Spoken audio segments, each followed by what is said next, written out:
अचंभित नहीं है। ये जो कोरोना आया ना, लोग डरते थे, आज भी शोर मच रहा है कोरोना आ रहा है, हमें नहीं डर है।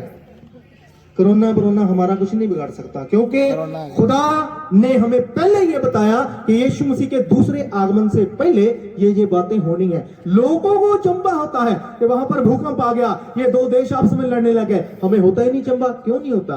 क्योंकि हमें पता है कि इसके अंदर सभी कुछ स्पष्ट लिख दिया गया है। बोलो हालेलुया। अब निशान दिया गया, यीशु मसीह ऐसे पैदा होगा। कैसे? एक औरत गर्भवती होगी। कौन सी? कुमारी।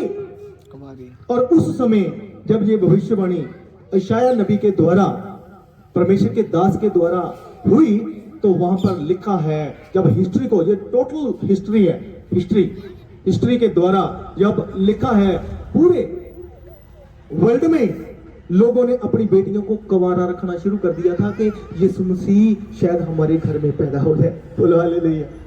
लेकिन परमेश्वर ने जिसको चुना उसका नाम था मरियम। बोलो हालेलुया।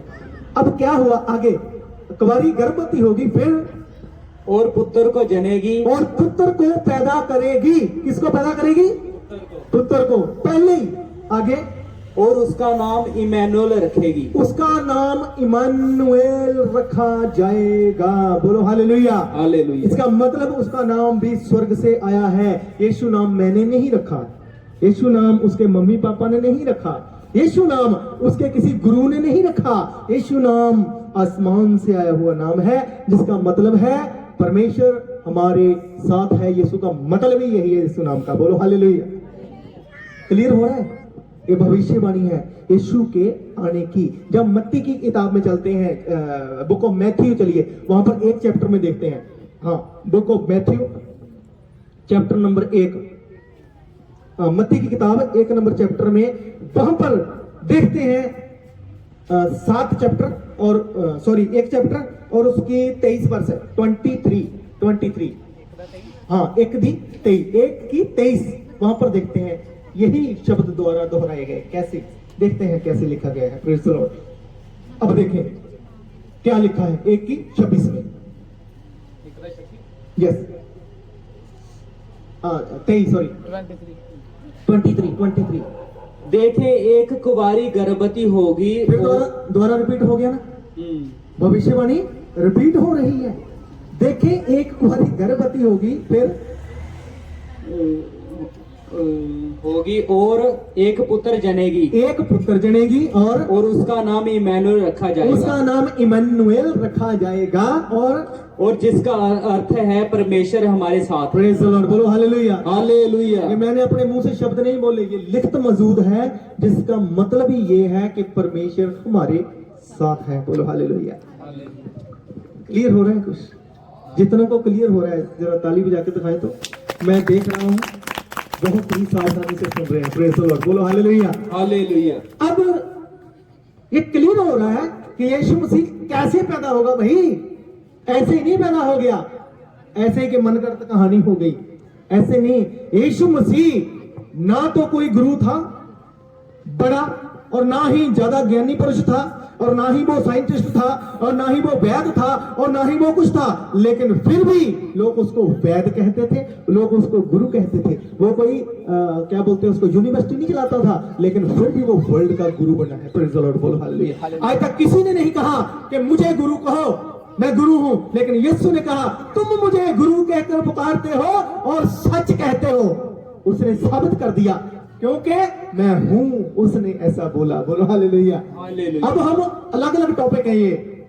अब हम जा रहे हैं यीशु मसीह के जन्म की ओर। अभी हमने देखा कि यीशु मसीह पैदा कैसे होगा, उसका निशान क्या होगा। लोग पूछ रहे थे कि वो कुंवारी औरत के द्वारा पैदा होगा। बोलो हालेलुया।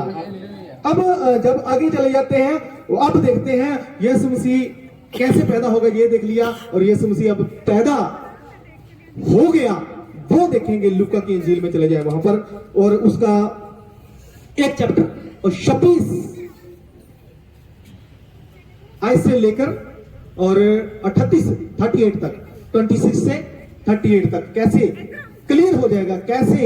कैसे यीशु मसीह पैदा हुआ। ये भविष्यवाणी जब पूरी हुई तब यीशु मसीह पैदा हुआ, क्योंकि हम आज उसकी पैदाइश के उपलक्ष्य में जमा हुए हैं। हम लोग यहाँ पर डीजे लगाकर बोलो हालेलुया।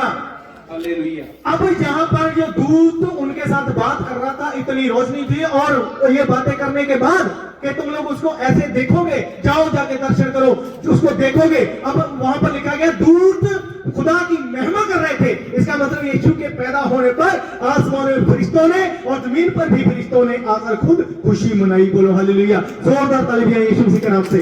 अब आगे हुआ क्या?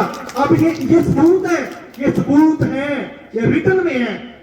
मेरा बोला हुआ झूठ हो सकता है, इनका बोला हुआ झूठ हो सकता है, किसी आदमी का बोला हुआ झूठ हो सकता है, सुनने वालों का झूठ हो सकता है, लेकिन जो लिख दिया गया वो कभी भी झूठ नहीं हो सकता। बोलो हालेलुया। अब आगे क्या हुआ? जब स्वर्गदूत उनके पास से स्वर्ग को चले गए, आगे तो गडेरियों ने आपस में कहा, आओ हम बैतलहम जाकर ये बता जो हमें है, हाँ, और जिससे प्रभु ने हमें बताया है, ये पता करें कि जो हमें बात पता चली इसका हम पता करें। आगे और उन्होंने तुरंत जाकर मरियम को, यूसुफ को और चरनी में उस बालक को पड़ा देखा। Praise the Lord. बोलो हालेलुया। हालेलुया। अब जो बातें बताई गई थी यूसुफ को, मरियम को और उस बालक को जो पैदा हुआ, जैसे दूतों ने बताया वैसे ही चरनी में पड़ा हुआ देखा था। बोलो hallelujah. Hallelujah. Praise the Lord. Hallelujah. Hallelujah. अब बहुत बार आपने देखा होगा हमारे बोर्डिंग पर, जो क्रिसमस के बोर्डिंग में लिखे होते हैं, वहां पर लिखा होता है शब्द के देहधारी होने का, शब्द के देहधारी होने की सबको मुबारकबाद। क्यों? क्योंकि अभी हम लास्ट वर्ष पढ़ेंगे, उसके बाद हम प्रार्थना में चलेंगे। यूहन्ना में चले जाए, एक अध्याय यूहन्ना book of John chapter number 1 और उसकी 1-2 आयत को पढ़ेंगे। उसके बाद 14 आयत को हम लोग पढ़ेंगे। यीशु पैदा हुआ। क्यों पैदा हुआ? हमने शुरू से देखा, आदम ने गलती की, उसने गुनाह किया, प्रभु की कृपा से दूर हो गया और अपनी मुक्ति को, आत्मा की मुक्ति को खो बैठा और नरकों की आग में सड़ने के लिए तैयार हो गया। अब प्रभु के दासों ने पुकारा कि प्रभु हम किसके पास जाए मुक्ति के लिए? अब यीशु मसीह को भेजना पड़ा। उसके आने से पहले उसकी भविष्यवाणियां होने लगी कि ऐसे पैदा होगा, ये निशान होगा कि कुआरी गर्भवती होगी। अब उस भविष्यवाणियों के बाद खुदा ने खुद अपना फरिश्ता, अपना दूत, अपने एंजल्स जो है भेज दिए कि जाओ मरियम से बात करो। उन्होंने मरियम से बात की और मरियम ने कहा कि मेरे साथ आपके कहने के मुताबिक हो, क्योंकि मैं प्रभु की दासी हूं। Praise the Lord. बोलो हालेलुया। अब क्या हुआ? यीशु मसीह बिल्कुल ऐसे